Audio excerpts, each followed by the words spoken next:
외국인이 여기서 조금만 차익 실현한다 하더라도 또 시장은 한번 흔들릴 가능성이 높지 않을까, 앞으로 좀 더 안 좋아질 가능성이 좀 커진 거 아닌가라는 전망을 드릴 수밖에 없을 것 같습니다.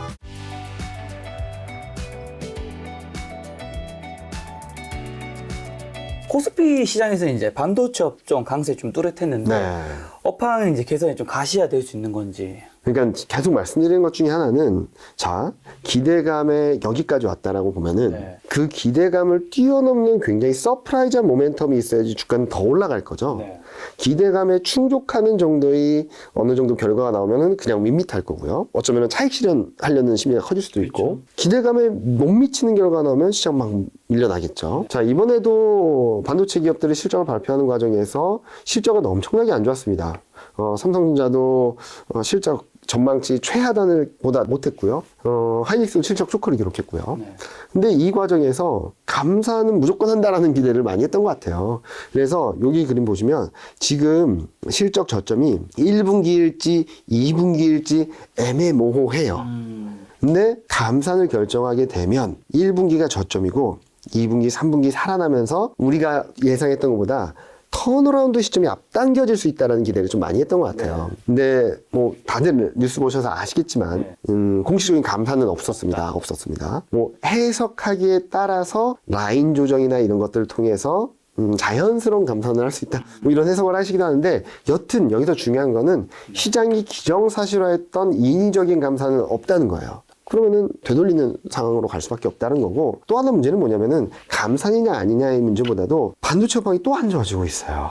이게 디램 익스체인지라는 데이터인데 아마 뭐 여러 가지 MTS나 HTS에서 보실 수 있는데, 이게 제가 지난 주말까지 했는데 2월 1일 날 들어서 이게 더 레벨이 더 떨어졌거든요. 며칠 사이에만. 이 의미는 뭐냐면은 연간 이익 전망 23년 1분기 이익 전망이 더 떨어질 거라는 얘기예요. 네. 그러면은 우리가 예상했던 턴어라운드 시점이 문제가 아니라 23년 1분기가 더 나빠질 수 있다는 얘기가 되는 거죠. 그래서 저점에 대한 논란보다는 당분간은 23년 1분기, 23년 연간 이익 전망이 더 레벨 다운되면서 좀 업황에 대한 불확실성을 좀 당분간은 반영을 해야 되지 않을까. 왜냐면은 1월 한 달 동안에는 감산을 기정사실화하고 업황 턴어라운드를 기대했기 때문에 여기에 따른 되돌림 과정이 좀 필요하지 않나라는 말씀을 드리고 있습니다. 자, 그럼 기대감이 충분히 선반영된 상황에서 검증 과정 네.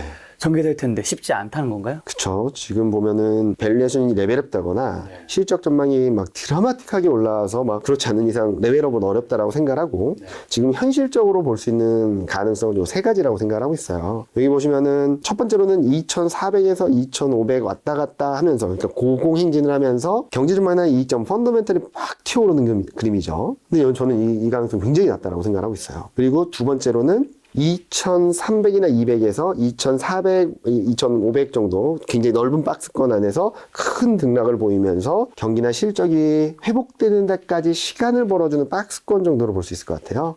저는 이 가능성을 열어놓고 있습니다. 그렇기 때문에 시장을 굉장히 좋게 보시는 분들이라면 코스피가 2,300을 깬다든지 했을 때부터 사 모으시고 2,500 넘어가려고 한다면 좀 정리하시고 박스권 트레이딩을 하셔도 괜찮겠다라는 말씀을 드리곤 하는데, 저는 아직까지 이 확률은 그렇게 높지 않다고 보고 있어요. 가장 높게 보는 것은 경기나 실적 전망이 계속적으로 떨어지면서 주가는 한 번 정도 가격 조정을 거치지 않을까라는 생각을 하는데, 자, 여기서 관건은 이제 망하는 시나리오가 아니라 이제 진짜 최바닥을, 진짜 하락 추세의 정점을 확인해가는 과정이라고 생각하고 있어서, 제가 2020년 10월부터 출연하면서 계속 반등시 매도 그랬는데, 1월 지나고 2월, 3월 되면은 좀 변동성이 있다 한다면 좀 비중을 늘리는 기회로 삼자라는 말씀을 드리고 싶어서, 아직까지는 좀 조심하자라는 스탠스는 맞습니다. 그렇지만 큰 흐름으로 봤을 때 이제 매수 기회가 가까워지고 있다, 저점권이 가까워지고 있다, 조정받으면 조정받을수록 저점권이 가까워지고 있다라고 보시는 게 맞을 것 같아서, 이번 고비만 잘 넘기면은 시장의 방향성을 좀 위쪽으로 만들어가지 않을까라는 예상을 하고 있습니다. 근데 이런 시기에 또 1월달 제가 알고 있기로 외국인들이 그렇게 많이 샀다면서요? 와, 엄청나게 사죠. 외국인들 순매수는 어느 정도고 지금 앞으로 어떻게 될 건지. 일단은 많은 분들이 왜 샀을까에 대한 고민들을 많이 하시는 것 같아요. 앞서 말씀드렸던 중국 리오프닝에 대한 기대, 원화 강세, 반도체 업황에 대한 기대, 이런 것들이 많이 들어왔는데, 저는 일단 외국인은 지금 매집을 하고 있다고 생각하고 있어요. 매집. 무슨 말이냐면 툭 떨어지면 많이 사고 어느 정도 올라오면 좀 정리하고, 아까 말씀드렸죠, 박스권 트레이딩 같은 매매를 하고 있다고 생각하고 있는데, 자, 일단 환율 때문에 외국인이 많이 샀다라는 거는 좀 아닌 것 같아요. 네. 보시면은 12월 1일부터 1월 말까지거든요. 보시면은 12월 달에는 3,300원대였던 원달러율이 12월 말에 1,260원대로 떨어졌는데 팔았습니다. 근데 원달러율이 1,270원에서 1,230원대로 내려갔는데 엄청나게 샀죠. 네. 특히 눈에 띄는 부분은 1월 말에 이때 네. 환율은 그렇게 안 변했는데 더 샀다는 거예요. 저는 왜 샀을까라는 고민이 필요하겠죠.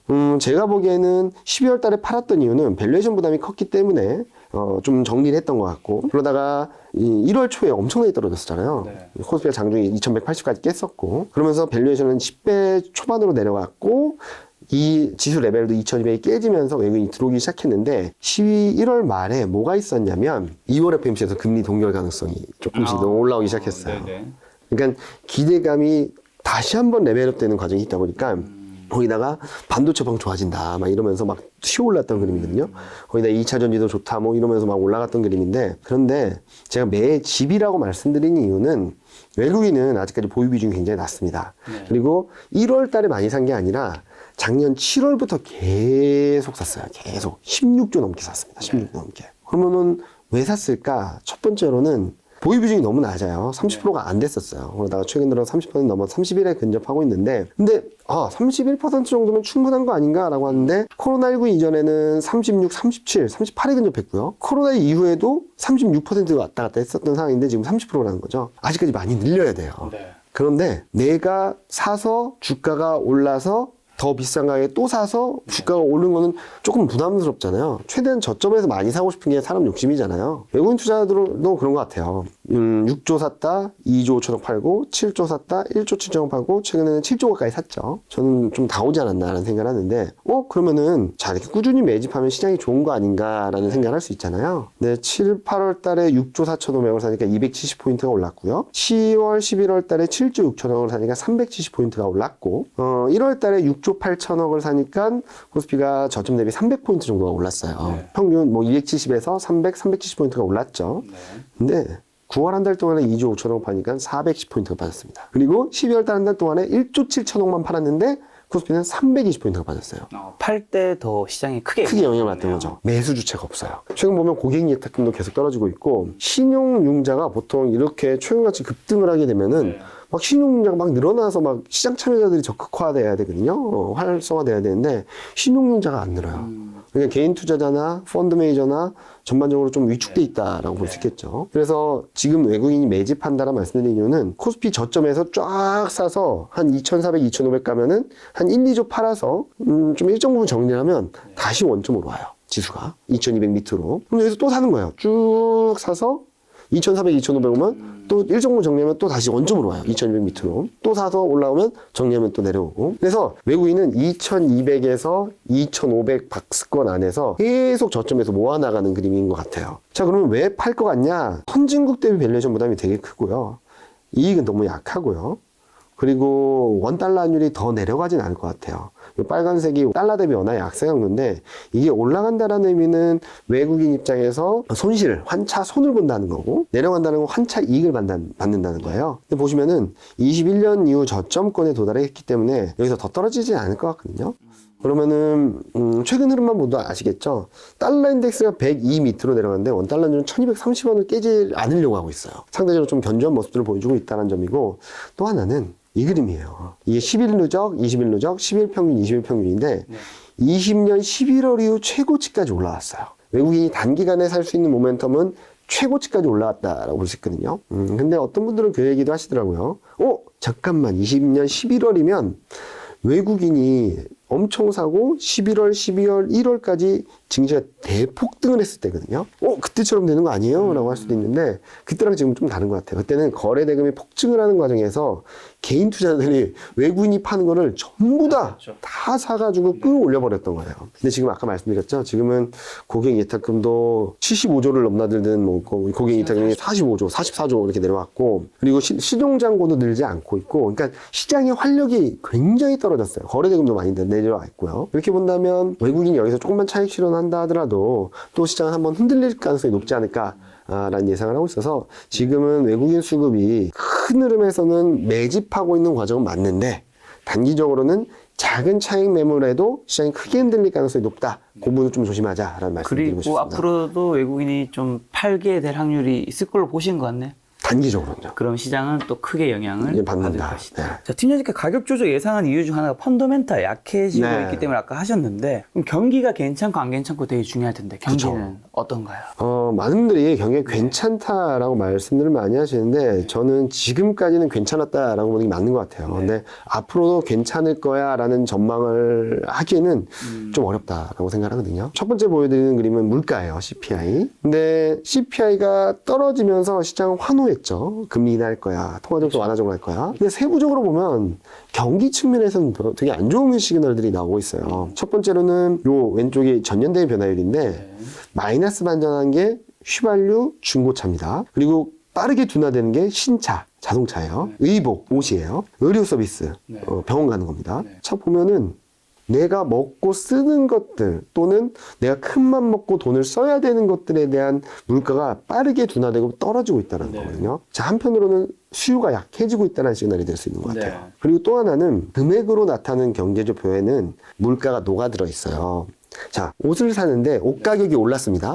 그러면은 옷이 팔리는 그 물량은 똑같다 하더라도 옷 가격이 오름으로 인해서 옷이 많이 팔린 것처럼 보일 수 있겠죠. 그렇죠. 자동차도 판매 대수는 똑같다 하더라도 자동차 가격이 올라가면 자동차가 많이 팔린 것처럼 보이겠죠. 그런 것들이 소매 판매에서 나타나고 있어요. 이게 미국 소매 판매인데 소매 판매가 11월 달에 마이너스 1%, 전월 대비 마이너스 1%, 12월 달에도 전월 대비 마이너스 1.1%. 이게 좀 의미가 크다고 생각하거든요. 뭐 다들 아시다시피 11월, 12월에 뭐 있죠? 블랙 프라이데이, 사이버 먼데이, 크리스마스.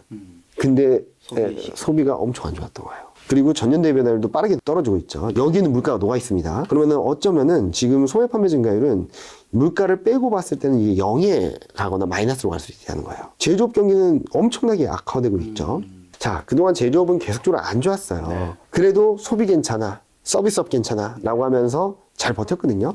근데 자, 보시는 것처럼 소비가 굉장히 안 좋아지고 있습니다. 그리고 제조업 경기는 계속 안 좋았었는데 계속 안 좋았지만 이제 막 2달째 수축 국면으로 들어간 거예요.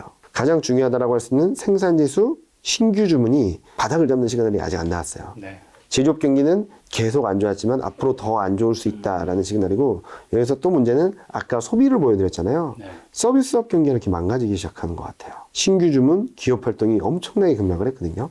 특히 11월 연말 소비 시즌을 지나면서 서비스업 경기가 급락을 했다? 그거는 본격적으로 소비나 이런 쪽에 문제가 생긴 거 아닌가라는 걱정을 하고 있어서 그런 부분들이 경기를 좋게 보기는 어렵게 하고 있다. 오히려 앞으로 좀 더 안 좋아질 가능성이 좀 커진 거 아닌가라는 전망을 드릴 수밖에 없을 것 같습니다. 그러면은 아까 말씀드렸던 대로 소비도 안 좋아지고 서비스업도 안 좋아지면 이제 문제는 뭐로 전이되냐면 고용이에요. 뭐 최근 사이트를 보면 어떤 사이트는 빅테크 기업들이 해고하는 일지를 써놓은 것도 있어요. 구글, 뭐 마이크로소프트, 인력 축소. 1차일 뿐이다. 2차, 3차 있다. 라는 얘기도 하고 있고. 자, 왜 서비스업이 문제냐면 여기 그림 보시는 것처럼 고용 괜찮아 했던 거는 전부 다 서비스업 때문이었어요. 22년 5월 달까지만 하더라도 제조업, 건설, 광업에서 어느 정도 사람들이 고용을 했습니다. 요 짙은 군청색 같은 게 제조업이에요. 근데 11월, 12월 거의 고용을 안 해요. 그나마 고용 지표가 괜찮게 받쳐줬던 거는 교육, 의료, 레저, 서비스 쪽이었어요.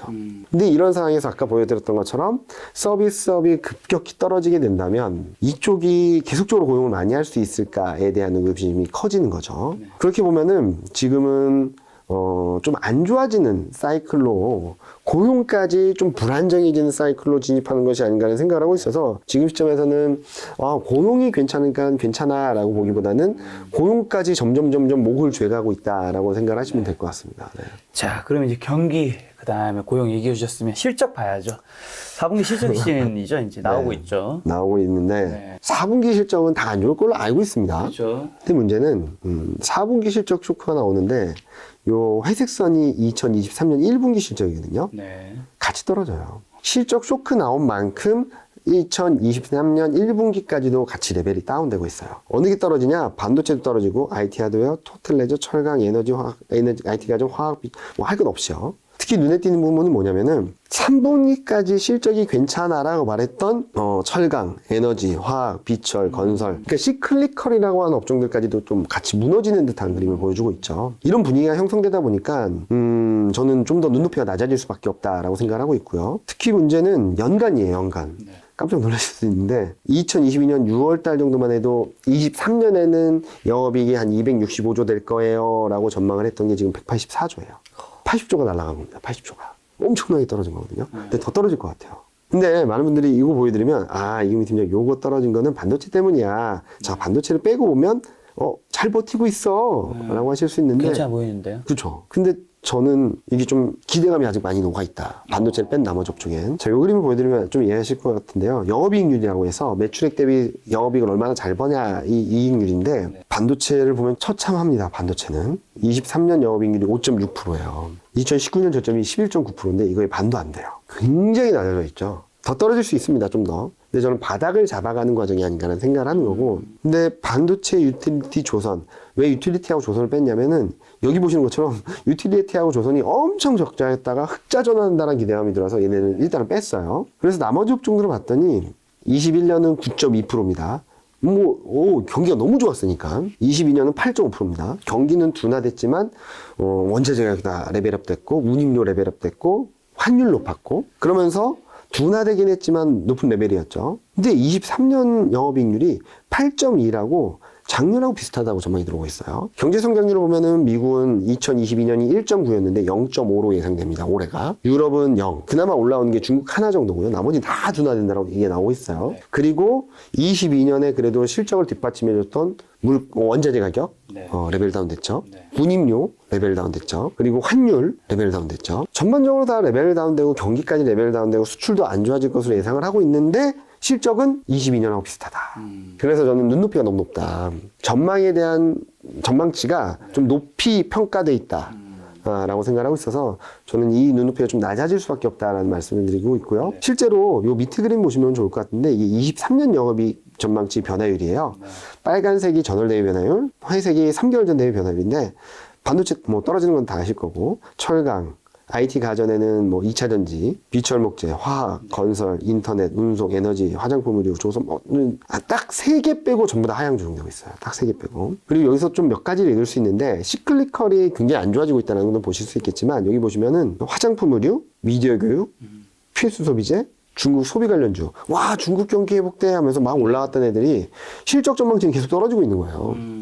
그러니까 기대감에 이렇게 주가는 올라갔지만 실질적인 이익 개선에 대한 부분은 계속적으로 안 좋다. 그래서 아까 처음부터 계속 말씀드렸던 거는 기대감이 좀 과했다라는 것들이 여러 가지 지표를 통해서 좀 확인되고 있다고 볼 수 있을 것 같습니다. 팀장님 지금까지 이제 먹구름 같은 이야기만 아주 가득해 주셨는데 1호 증시는 어쨌든 팀장님이 이제 생각과는 다르게 어쨌든 기대 심리에 의해서 이제 급등은 했는데 이제 기대 심리는 이제 팀장님 말씀대로 이제 정점에 도달했고 펀더멘탈은 약해지고 있어서 더 강한 상승은 이제 기대하기 어렵다는 말씀 같은데 자 이제 또 이제 전망 얘기해 주셔야지 늘 보여주시는 늘 보여드리는 그림인데 여기까지 간다라고 말씀드리긴 어려워요.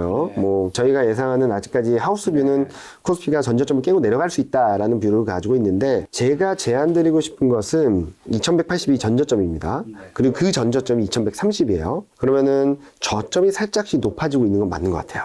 그리고 제 전망이 틀릴 수도 있겠고 그렇지만 저는 여기서 바로 올라가는 건 불가능하다고 보는 거죠. 그래서 최소한 저는 2300을 깨는 그림이 나올 수 있다고 보고 있어요. 최소한. 아무리 좋게 본다 하더라도. 그러면은 제가 제안드리고 싶은 것은 지금 변동성이 커질 겁니다. 근데 2300, 2200 초반 근처까지 가면 갖고 계신 여유 자금에서 10%, 20%를 사시고 그 와중에 2180이 깨지면 그때는 조금 멈추시면 될 것 같아요. 2200선에서 사셨던 거는 그냥 두고 좀 멈추셨다가 얼마나 떨어지는지를 확인하고 30% 정도 사시고 그러면서 2100이 깨지고 두두두둑 무너질 수 있다라고 한다면 무너지는 과정에서 50%를 하셔서 저점권에서 모아나간다. 외국인이 그렇다고 했잖아요. 외국인은 밀리면 사고 오르면 팔고 한다고 했잖아요. 그런 컨셉으로 접근을 하시면 좋지 않을까라는 생각을 하고 있고요. 요 스케줄을 조금 더 눈여겨보시면 될 것 같아요. 1월 첫째 주가 가장 중요한 변곡점인데 이 흐름들을 지나게 된다면 저는 2월 동안에는 조금 불안정한 모습들을 계속적으로 보여줄 수 있다라고 생각하고 있어요. 무슨 말이냐면 기억해 보실 게 12월 FMC 이후의 흐름이에요. 12월 FMC 이후 흐름이 어땠냐면 경제지표가 안 나와도 많이 밀리고 경제지표가 잘 나와도 많이 밀렸어요. 이게 bad is bad, good is bad 국면이라고 하는데 최근과 정반대 흐름입니다. 최근에는 bad is good, good is good이었어요. 경제지표가 나쁘면 금리 인하할 수 있어. 경제지표가 좋으면 거봐, 경제 괜찮아. 라고 했는데 2월 FMC를 지나면서는 금리 인하에 대한 기대가 너무 과도했다라는 걸 인지하면서 경제지표가 나쁘면 진짜 경기 침착하나? 경제지표가 좋으면 우리 금리 인하 기대가 너무 과했나?